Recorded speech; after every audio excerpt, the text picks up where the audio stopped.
वस्सलातु वस्सलाम वत्तहिय्यतु वल इकराम अला अफ़ज़लिल मौजूदात अल अब्दिल मुअय्यद वर रसूलिल मुसद्दद अल मुस्तफ़ल अमजद अल महमूदिल अहमद आनी अबुल क़ासिम मुहम्मद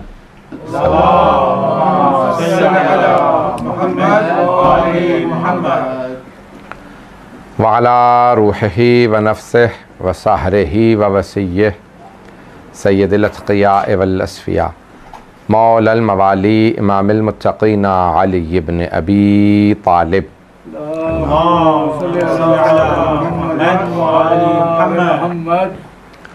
व अला औसियाइही ला सिय्यमा बक़िय्यतिल्लाहि फ़िल अर्ज़ीन रूही व अरवाहुल आलमीन लितुराब मक़दमिहिल फ़िदा वल्लअनतु दाइमतु अला अअदाइहिम अजमईन मिनल आन इला क़ियाम यौमिद्दीन अम्मा बअदु फ़क़द क़ाल अल्लाहुल हकीम फ़ी किताबिहिल करीम बिस्मिल्लाहिर रहमानिर रहीम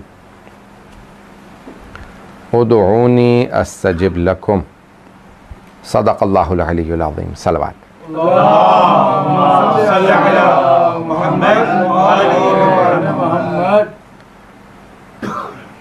ये अशरा मजालिस मुहर्रमुल हराम का पहला अशरा, ये मजालिस हैं जो हमारे इन ईस्ट लंदन के इमाम बारगाहों ने बर्पा की, जिसमें Imamia mission east London, Sakina trust और मुस्लिम काउंसिल ऑफ एसेक्स ने मिल के इस अशरा मजालिस को बर्पा किया।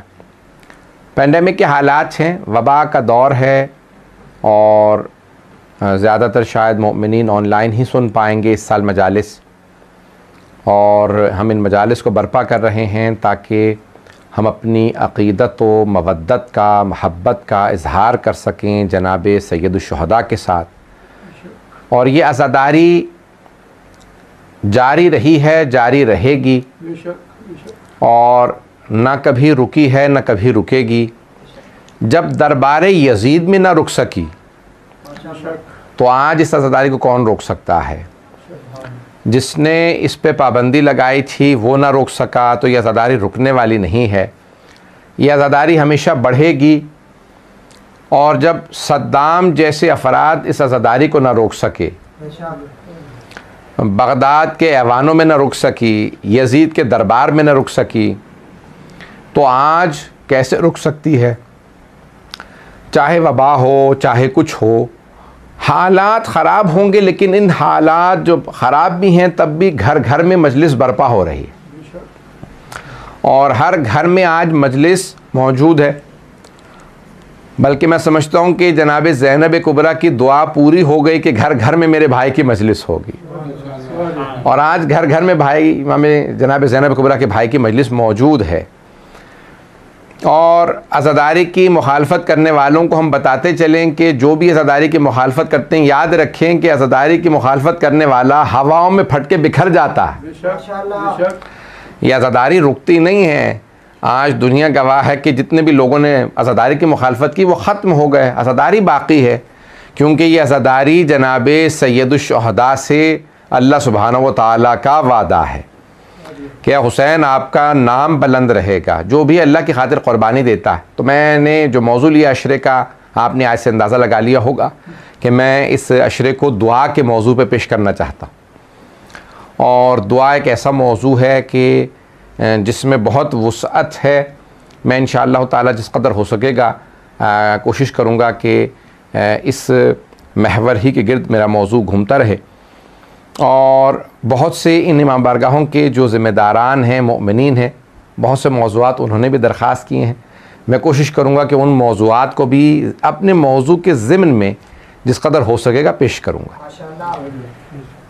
और मैं बहरहाल आपको दाद तहसीन पेश करता हूँ कि इन हालात में भी आप लोग मजालिस बर्पा कर रहे हैं, और परवरदिगार आप लोगों की तौफ़ीक़ात में इजाफ़ा फ़रमाए कि इन हालात में भी मोमिनीन जो शिरकत कर रहे हैं और जो इन मजालिस को बर्पा कर रहे हैं, ये सिवाय तौफ़ीक़ इलाही के दुआए जनाब सैयदा के और कुछ नहीं। कि बहरहाल मशहूर मारूफ़ लंदन ही के शायर का शेर भी है मरहूम आशूर काज़मी का कि उन्होंने फरमाया था जब पहली मर्तबा लंदन में अलम को नस्ब किया गया था तो मरहूम ने शेर की शक्ल में कहा था कि ज़हरा तेरी दुआ है, ज़ैनब तेरा करम है, लंदन की सरज़मी पे अब्बास का अलम है। तो ये आज अल्हम्दुलिल्लाह अज़ादारी जारी व सारी है। दुआ का एक ऐसा मौजू है जिसको मैं पेश करूँगा इंशाअल्लाह आपकी खिदमत में कि अल्लाह सुब्हानहू व तआला ने दुआ के लिए कहा है कि दुआ मांगो मुझसे। अगर सुनना चाहेंगे इस मौजू को पेश करो। तो खुदावंद मुताल ने दुआ के लिए कहा, लेकिन बड़े बड़े उलमा ने, मुतकल्लिमीन और फ़लासफ़ा ने एक बहस की है कि दुआ मांगना मतलब इंसान मांगता उससे है जिसे ज़रूरत मालूम ना हो। इंसान जिससे मांग रहा होता है उसे कहते भाई मुझे ये नहीं चाहिए जो आपने दिया, ये दे दीजिए क्योंकि मेरी ज़रूरत ये है। अल्लाह से बेहतर इंसान की ज़रूरत को कौन समझ सकता है? पता नहीं बात पहुंच रही है नहीं पहुंच रही। देखें, अल्लाह सुब्हानहू व तआला से बेहतर हमारी ज़रूरत को कौन जानता है?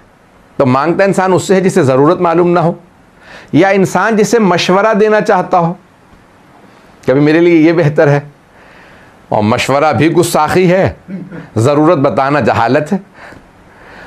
दोनों अल्लाह पे मुमकिन नहीं है, ना उसे ज़रूरत बताई जा सकती है ना उसे मशवरा दिया जा सकता है।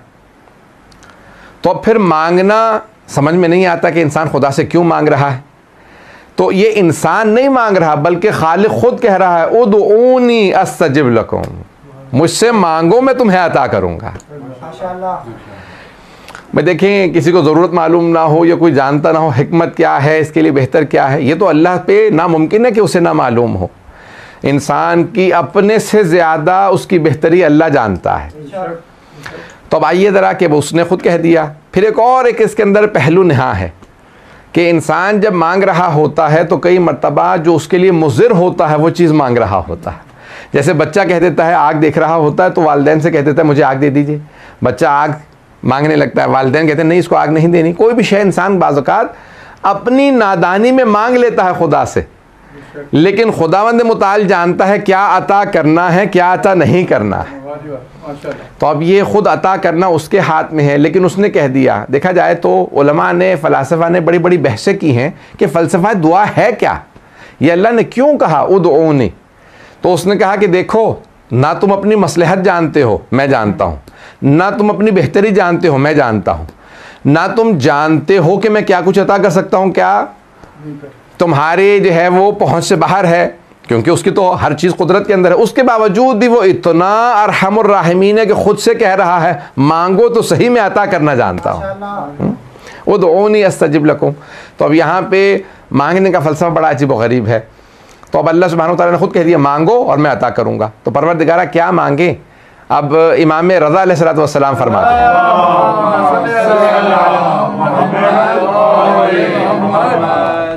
अद्दुआ मुख्खुल इबादा। मुख कहा जाता है मग़ज़ को, दिमाग को। तो इमाम फरमाते हैं अद्दुआ मुख्खुल इबादा, इबादतों के मग़ज़ का नाम दुआ है।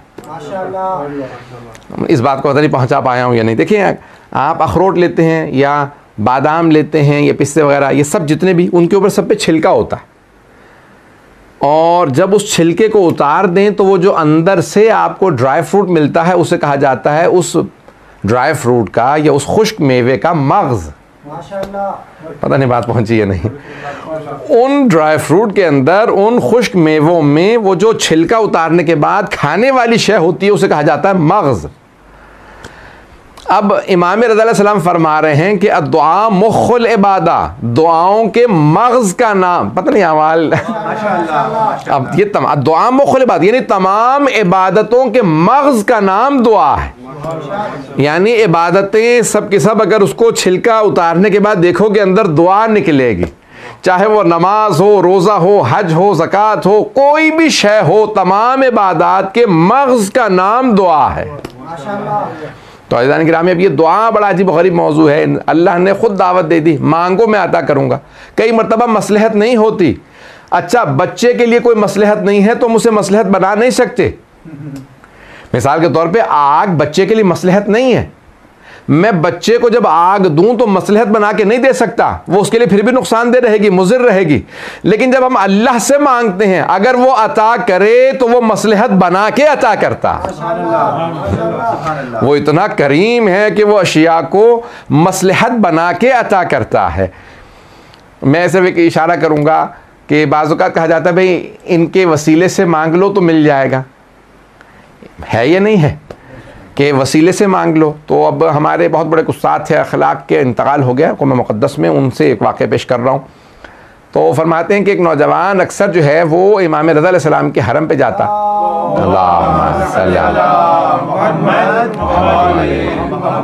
वअज्जिल फरजहु, इमाम के हरम पे जाता और अक्सर जो है दुआ मांगता, मौला मैं फ़लाँ ख़ानदान में शादी करना चाहता हूँ, उस लड़की से मेरी शादी हो जाए। जवानों की जो हर एक की, आपको पता है ना, बूढ़ा आदमी कुछ दुआ मांगता है, वो औलाद के लिए, बच्चा जो है वो करियर के लिए, जवान जो है वो शादी के लिए, जैसे होती है हर एक इंसान की ज़रूरियात मुख्तलिफ।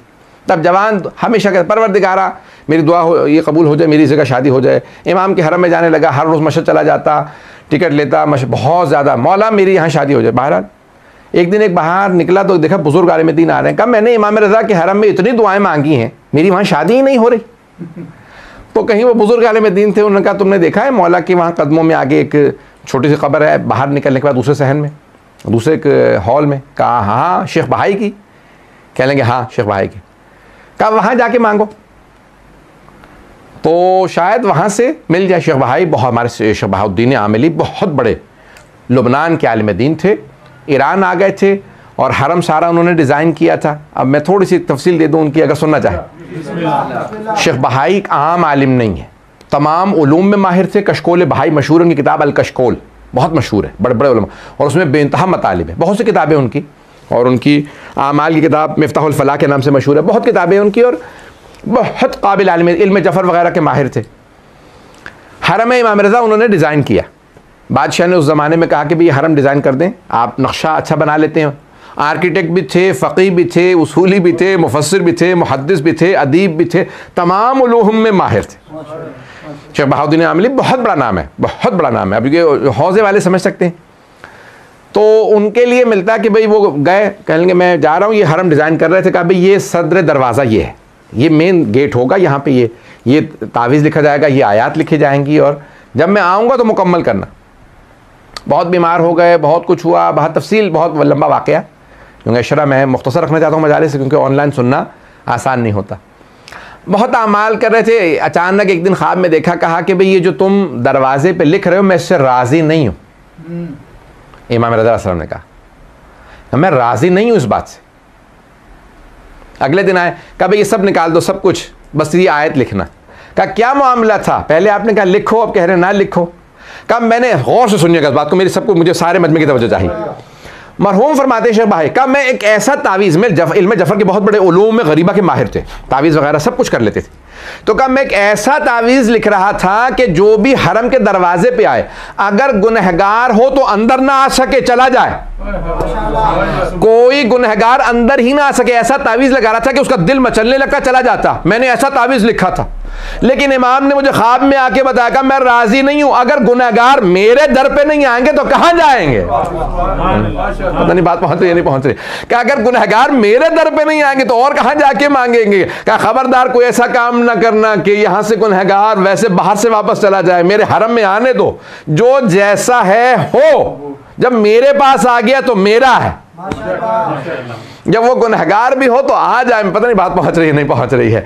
अज़ीज़ान गिरामी, अब यहाँ पे शेख बहाई का मैं जो पेश कर रहा हूँ कि बहुत बुजुर्ग आलिम दीन, बहुत, तो अब वहाँ पे किसी आलिम दीन ने कह दिया उस नौजवान से, जहन में वाक़या है ना जो मैं पेश कर रहा था, कि हम तवस्सुल से मांगते हैं, वसीले से मांगते हैं। तो कहा शेख बहाई का वास्ता दे दो।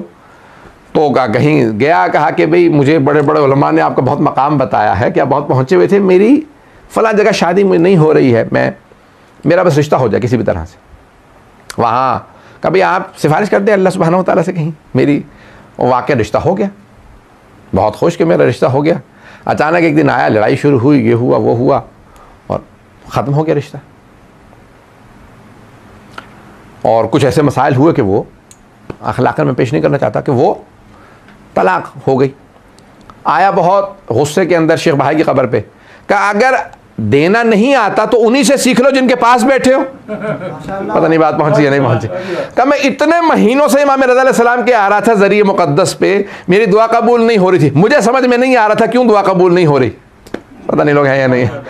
अज़ीज़ान गिरामी, अता करने वाली हस्ती को मालूम है क्या अता करना है क्या अता नहीं करना। तो अल्लाह बाज़ औक़ात हम लोग बहुत ज़्यादा मौला कोई ऐसा वजीफ़ा बता दें, कोई ऐसी दुआ बता दें, कोई ऐसी आयत बता दें, कोई तस्बीह बता दें कि जैसे भी हो दुआ कबूल हो जाए। भाई जब आप बहुत ज़्यादा दुआ मांग रहे हैं, हम आमाल बता देते हैं, लेकिन मसलहत को अल्लाह ही बेहतर जानता है। इसलिए इंसान जो है वो बस कोशिश करता रहे और वो दुआएं जो कबूल नहीं होती उनसे भी परेशान ना हो। अल्लाह सुब्हानहू व तआला उन दुआओं का भी एक ख़ास नतीजा रखता है, एक ख़ास सवाब रखता है जो इंसान नहीं समझ सकता। आज दो पहलू और पेश करूँगा इससे पहले कि मैं आज की मजलिस को तमाम करूँ, अगर सुनना चाहेंगे तो दो पहलू और पेश करना चाहता हूँ आज की इस मजलिस के हवाले से। तो एक है कि इंसान जो है बाज़ औक़ात समझ नहीं पाता मेरी दुआ कबूल क्यों नहीं हो रही, और ये इंसान और इमाम ज़ाहिरन इमाम ज़ैनुल आबिदीन अलैहिस्सलातु वस्सलाम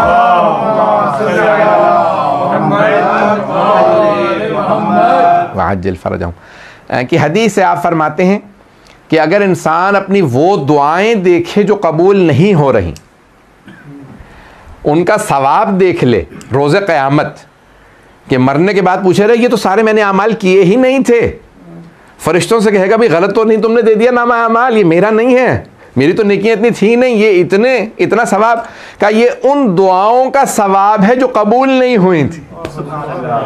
वो दुआएं जो कबूल नहीं हुई उनका इतना सवाब है।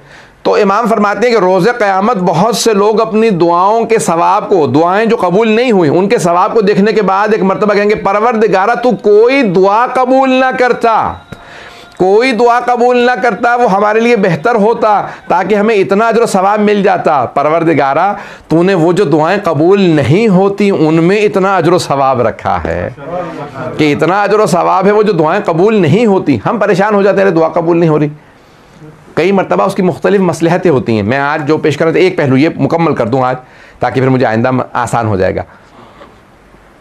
तो कई वजूहात होती हैं कि दुआ कबूल नहीं हो रही होती, चंद मैं आज पेश करूंगा, चंद मैं फिर इंशाअल्लाह आने वाले दिनों में आने वाली मजालिस में पेश करूंगा। एक वजह वो कहते हैं कि अगर इंसान, एक हदीस नबवी है और ये मकारिमुल अखलाक मरहूम तबरसी की 700 साल पुरानी किताब है, रसूल इस्लाम की सीरत के ऊपर है मकारिमुल अखलाक। तो उसमें फरमाते हैं कि हबीब खुदा की हदीस है, क्या फरमाते हैं कि अगर इंसान एक लुक़मा हराम का खा ले, एक लुक़मा, पूरा खाना नहीं, सिर्फ एक लुक़मा हराम का खा ले तो 40 दिन तक दुआ कबूल नहीं होती, 40 दिन तक दुआ कबूल नहीं होती। इसीलिए इतनी ज़्यादा ताकीद की गई है कि जब खाने लगो तो पाकीज़गी का ख्याल करके कि अगर खुदा ना करे एक भी नजिस चीज़ चली जाए खाने में तो इंसान की। अब यहाँ उलमा ने जो बहस की है वो ये है कि हदीस तो नबवी यानी रसूल इस्लाम सल्लल्लाहु अलैहि वसल्लम की हदीस है कि 40 दिन दुआ कबूल नहीं होती। बहस उलमा ने यह की है कि किस सूरत में दुआ कबूल नहीं होती। इस सूरत में जब मुझे मालूम नहीं था, या उस सूरत में कि जब मालूम था, भाई जब मालूम था, मुझे मालूम है हराम में मैंने खा लिया अब दुआ कबूल नहीं होगी, या नहीं उस सूरत में भी कबूल नहीं होती जब नहीं मालूम था। उलमा कहते जब मालूम हो तो गुनाह भी है और असर भी है। अगर पता था कि हराम है तो गुनाह भी है और असर भी है, लेकिन अगर मालूम नहीं था तो गुनाह नहीं है, असर है। पता नहीं बात पहुंची या नहीं पहुंची, फिर भी असर है, और असर ये है हराम का कि इंसान की दुआ मुस्तजाब नहीं होती, क्योंकि इंसान जब नजिस चीज़ खा ले या हराम चीज़ खा ले तो वो फरिश्ते जो दुआ को अल्लाह के पास लेके जाते हैं वो इतने पाक हैं कि जब तक इंसान के वो 40 दिन में शय ज़ायल ना हो जाए तब तक दुआ लेने आते ही नहीं हैं। पता नहीं बात पहुंची या नहीं पहुंची। वो जो दुआ लेने के लिए फरिश्ते आते हैं, मुझे नहीं मालूम, मैं आप लोगों को बोर तो नहीं कर रहा हूँ। ताज़ानी गिरामी ये तमाम की तमाम चीज़ें, तो पहली मसलहत कि इंसान अगर हराम खा ले, इसलिए हमारे उलमा कहते हैं कि जहाँ से इंसान गोश्त ख़रीदे, जहाँ से इंसान अशिया ख़रीदे, घर में पका, इसलिए बाहर ज़्यादा हमारे यहाँ ताकीद की गई कि ज़्यादा बाहर खाने मत खाओ। होटलों रेस्टोरेंट्स पे इधर उधर बहुत से लोगों को होटलिंग का बहुत ज़्यादा शौक़ होता है, उनको बुरा लगेगा बहुत माजरत के साथ, नहीं खाएं, ये नहीं कह रहा हराम में खाना जायज़ है, बिल्कुल जायज़ है, लेकिन क्यों ताकीद की गई है? कहते हैं कई मरतबा पकाने वाला नजिस पाक का ख्याल नहीं करता, जब आपकी वालिदा घर में पकाएंगी या अहलिया घर में पकाएंगी या कोई बहन घर में पकाएंगी या कोई बेटी घर में पकाएंगी तो क्योंकि मोमिना है हाथ पाक करने का, खाने के पाक रखने का ज़रूर ख्याल रखेंगी। इसलिए ग़ज़ा का पाक होना पहला बाब है दुआ की इस्तिजाबत का। कबूलियत दुआ के पहले बाब का नाम है हलाल ग़ज़ा। हलाल जब लुक़मा खाएंगे तो खुदा ज़रूर दुआ कबूल करेगा। तो पहली है शय जो दुआ के कबूल के बायस बनती है वो है हलाल रिज़्क़। दूसरा, अगर सुनना चाहें, ये एक पहलू है, मैं इंशाल्लाह वक्त में कोशिश करूँगा तमाम करूँ, कि दूसरा जो इसी बात से कि भाई क्या क्यों दुआ कबूल नहीं होती, तो बड़े बड़े बुज़ुर्ग उलमा ने लिखा है कि सिला रहम जो छोड़ दे उसकी दुआ कबूल नहीं होती। जो खूनी रिश्तेदारों से क़त्अ ताल्लुक़ कर ले उसकी दुआ कबूल नहीं होती। अब खूनी रिश्तेदारों में कौन कौन आ जाते हैं, मैं जल्दी गिनवा देता हूँ। बहुत से लोग कह रहे हैं कि मैं मौलाना कई मरतबा मैं तो खुद ही खुतबे में नहीं आता, नमाजी में आता हूँ। अरे क्यों? कहा कि खुतबे में आएंगे तो कान में बात पड़ जाएगी, फिर अमल करना पड़ेगा।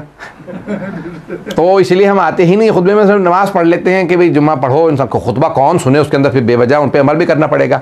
तो जाने कि नहीं, ऐसा नहीं होना चाहिए। मोमिन वो है कि जो चाहता है, कुरान की आयत है कि यत्तबिऊना, यानी जो अहसन कौल को, अच्छे कौल को सुने और उस पर अमल करें। मोमिन वो होता है कि जो अच्छी बात को सुन के उस पर अमल करना चाहे। तो अब यहाँ एक मसलहत ये है कि दुआ कबूल क्यों नहीं होती है उसमें, कि जो खूनी रिश्तेदारों से क़त्अ ताल्लुक़ कर ले। खूनी रिश्तेदारों में कौन कौन आ जाता है? सगे बहन भाई, माँ बाप के सगे बहन भाई यानी मामू, खाला, फुफ्फी, चचा, ये सब खूनी रिश्तेदारों में हैं। और इनके बच्चे, अब ये खूनी रिश्तेदारों में हैं, कहते हैं कि इतने ज़्यादा हो गई, ये सब खूनी रिश्तेदार हैं कि इनसे क़त्अ ताल्लुक़ ना करें। हमारे एक उस्ताद कहा करते थे कि अगर तुमने ख़ानदान वालों से क़त्अ ताल्लुक़ कर रखा है तो हमारे आमाल में ना आना, तुम्हारी वजह से हमारी भी इबादत कबूल नहीं होंगी। वो कहते हैं कि यहाँ तक है कि अगर दस्ते जमी इंसान, दुआ कबूल होने की भी मैं इंशाल्लाह पेश करूँगा कि कैसे दुआ कबूल होती है, लेकिन वो कहते हैं कि बहुत बड़ा भी मोमिनों का मजमा हो तब भी दुआ कबूल नहीं होती अगर उसमें क़त्अ रहम वाले बैठे हुए हों। इसलिए हमारे साथ कहते थे कि भाई आप बेशक ना आए हमारे आमाल में भी, ताकि हमारी तो कम से कम आमाल कबूल हो जाए। तो आपकी वजह से हमारी भी दुआएं कबूल नहीं होंगी, हमारे आमाल भी कबूल नहीं होंगे। अब आप कहेंगे भाई अरे सबको गिनवा दिया, माँ बाप को नहीं गिनवाया। मैंने जानबूझ के माँ बाप का नाम नहीं लिया था, मैंने कहा चचा, फुफ्फी, खाला, मामू, सगे बहन भाई और उनके बच्चे, और चचा और जो चचा वगैरह हैं उनके बच्चे। वालिदैन को अलग से, वो खूनी रिश्तेदारों में नहीं, वो ज़विल हुकूक के अंदर सरे फहरिस्त हैं कि कहते हैं सबसे ज़्यादा हमारी गर्दनों पे हक है अल्लाह, रसूल और इमाम के बाद तो हमारे माँ बाप का सबसे ज़्यादा हक अल्लाह, क्योंकि अलबत्ता अल्लाह, रसूल और इमाम के बाद, क्योंकि अगर इमाम से उनकी बात टकरा जाए तो अल्लाह ने कुरान करीम में कहा फला तुतीहुमा, तो माँ बाप की इताअत ना करना, लेकिन कहीं नहीं आया कि नबी की इताअत ना करना, इमाम की इताअत ना करना। हर हालत में अल्लाह की, नबी की और इमाम की इताअत करनी है। कहीं नहीं इंसान कह सकता भाई यहाँ पे मैं माज़अल्लाह इमाम की इताअत से खारिज हूँ, किसी भी जगह इंसान खारिज नहीं है। आप जब भी कुछ भी कर रहे हैं तो हर जगह पे इमाम की इताअत ज़रूरी है, लेकिन कहीं ऐसा हो सकता है कि माँ बाप की इताअत ना हो, जहाँ पे भी अल्लाह, रसूल और इमाम के हुक्म से टकरा जाए तो वहाँ उनकी इताअत नहीं की जाएगी। पता नहीं बात पहुंची या नहीं पहुंची। मिसाल के तौर पे माँ बाप कहते हैं नमाज ना पढ़ो, ये नहीं छोड़ सकते नमाज, चाहे वालिदैन कह दें, क्योंकि अल्लाह के हुक्म से टकरा रही है बात, नबी के हुक्म से या इमाम के हुक्म से टकराए तो फिर माँ बाप की इताअत वाजिब नहीं है। इताअत वाजिब नहीं है, लेकिन गुस्ताखी फिर भी नहीं कर सकते, गुस्ताखी फिर भी नहीं कर सकते।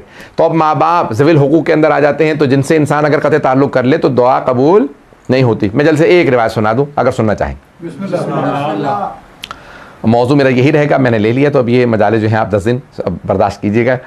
तो बराए खुशनुदी मोहम्मद व आले मोहम्मद, आवाज़ बुलंद सलवात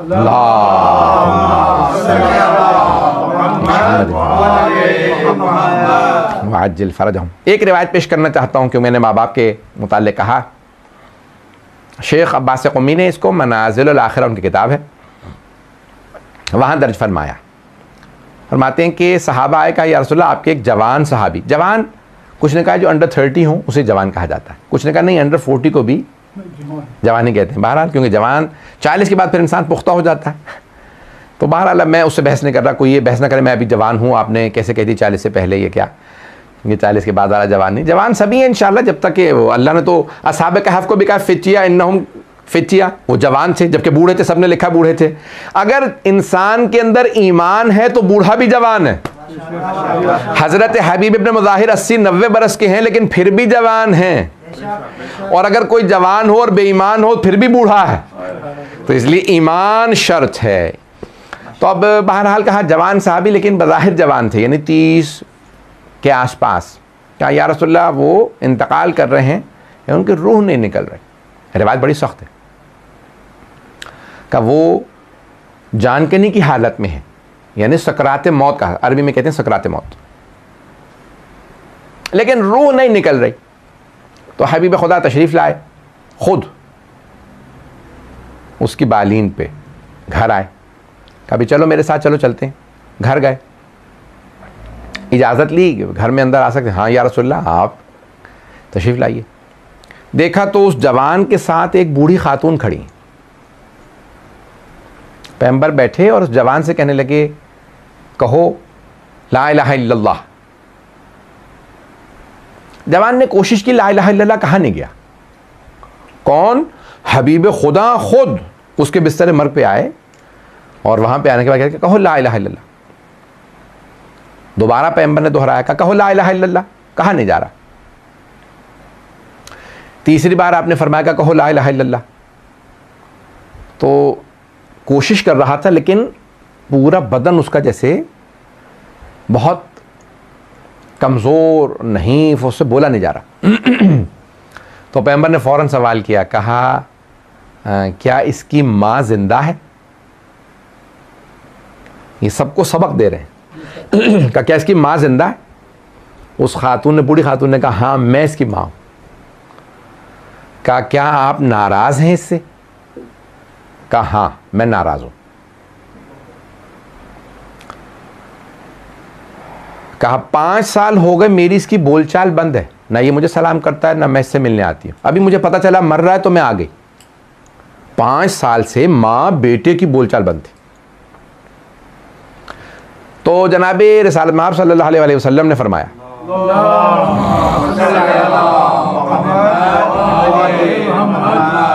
बस इसी पे तमाम करूंगा, बाकी इंशाअल्लाह कल। फरमाया कि क्योंकि आप माँ से कह रहे हैं रसूल खुदा, और कौन मौजूद है ला इलाहा इल्लल्लाह पढ़ाने के लिए? खुद रसूल खुदा। का क्योंकि आप राज़ी नहीं हैं, इसकी रूह निकलने में तकलीफ़ हो रही है, इसकी रूह नहीं निकल रही, आप इसे माफ़ कर दें। तो माँ ने कहा कि मुझसे क्योंकि रसूल खुदा ने फरमाया है, मैंने इसे माफ़ किया। जैसे ही कहा ना मैंने माफ़ किया, तो अब फ़ौरन रसूल खुदा ने उस जवान का रुख किया, कहा अब कहो ला इलाहा इल्लल्लाह।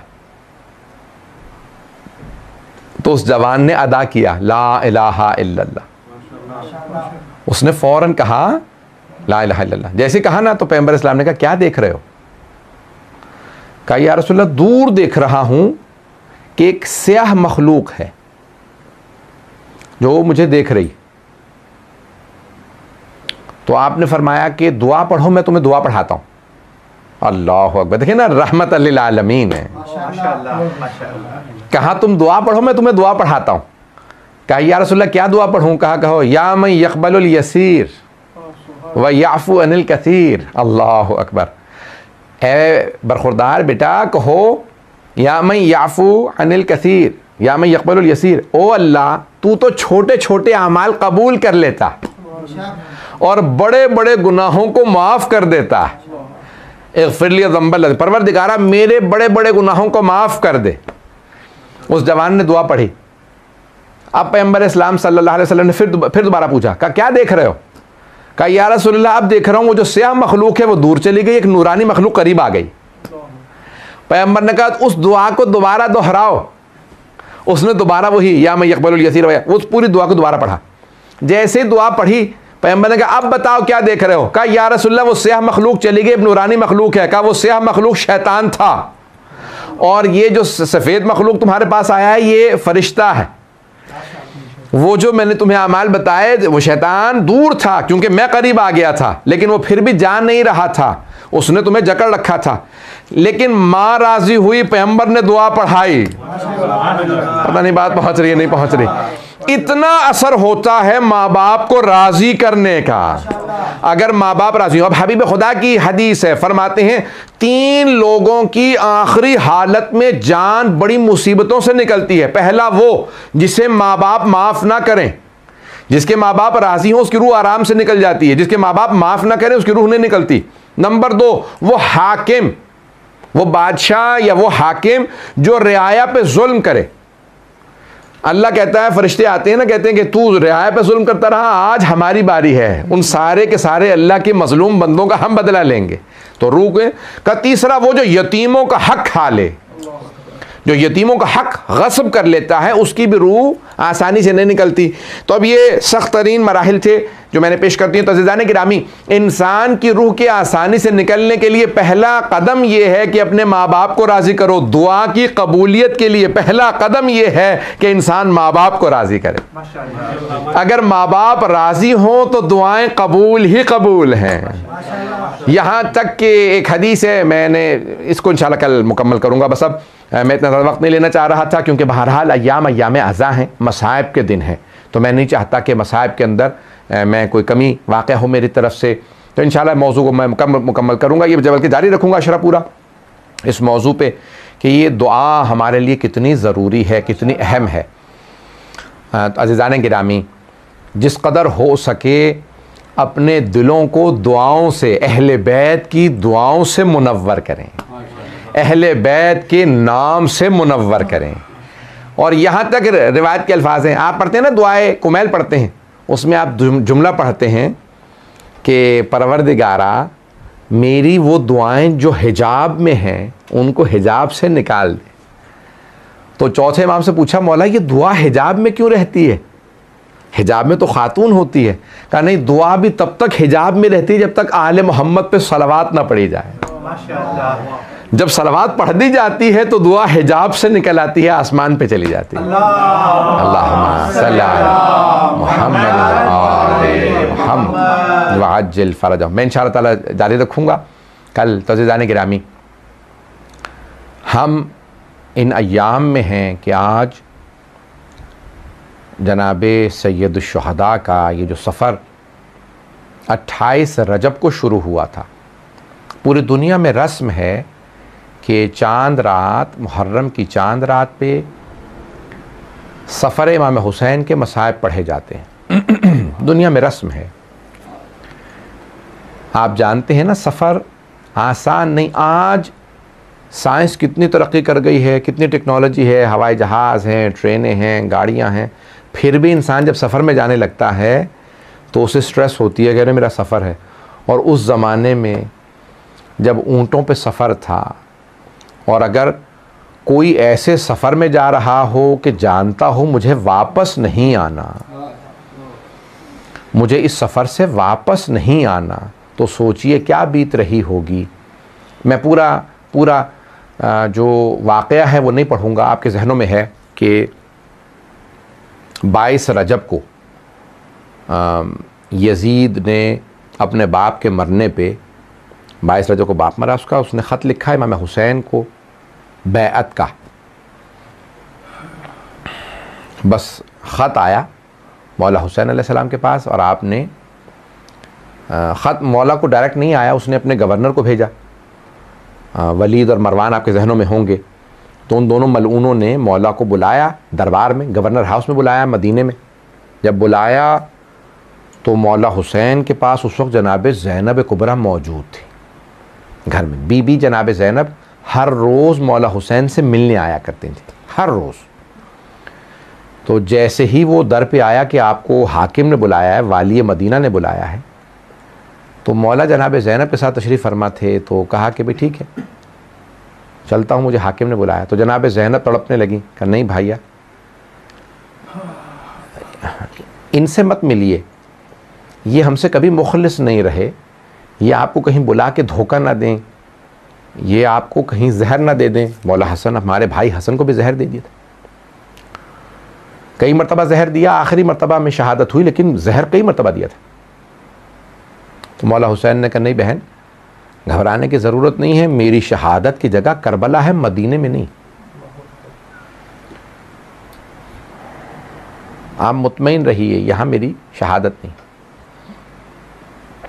अब इतनी मोहब्बत थी कि फिर भी आवाज़ दी।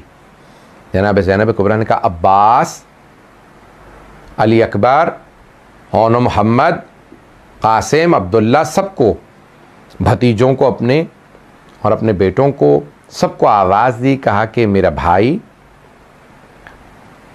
गवर्नर के पास जा रहा है, उसने बुलाया है, आप सब साथ जाएं। आपके जहनों में है कि जनाब सैयदुल शुहदा जब आए तो उन्होंने कहा कि भाई ये आपके साथ कोई अंदर नहीं आ सकता, दरवाज़े पे रोक दें। तो जनाब अब्बास ने मौला हुसैन को देखा, यानी आपका जो हुक्म हम ताबे हैं, अगर आप कहें तो हम रुक जाएं, नहीं तो हम साथ आ जाएंगे।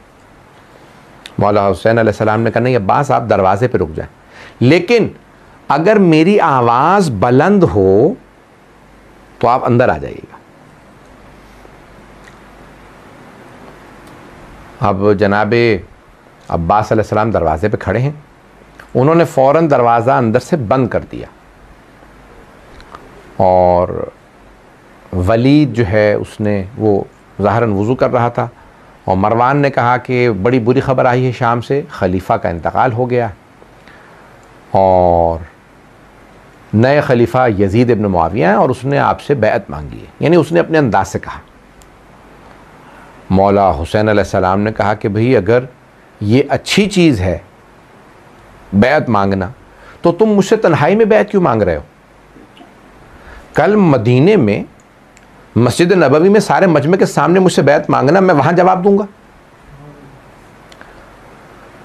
ये तन्हाई में छुप के दरवाजे बंद करके बैअत क्यों मांग रहे हो? कहा नहीं हुसैन, यहाँ खामोशी से बैत कर लीजिए, आपके लिए भी मसला होगा बैत का, हम जानते हैं आप बैत नहीं करना चाहते, यहाँ खामोशी से बैत। मौला ने कहा नहीं, मैं यहाँ जवाब भी नहीं दूंगा, ना बैत करूँगा ना ही जवाब दूंगा। जवाब मैं मजमे में दूंगा, तुम मजमे में मुझसे सवाल करो, सारे लोगों के सामने कहो कि बैत करो, मैं वहाँ जवाब दूंगा। इतने में उसने हाथ का इशारा किया कि मौला की, यानी मैं मौला कह रहा हूँ।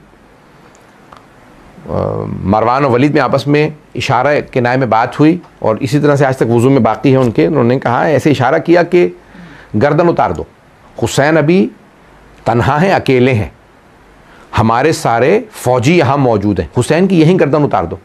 ये बैत नहीं करेंगे, इनके ना बाप ने बैत की ना भाई ने, ये मानेंगे नहीं, ये गर्दन उतार दो।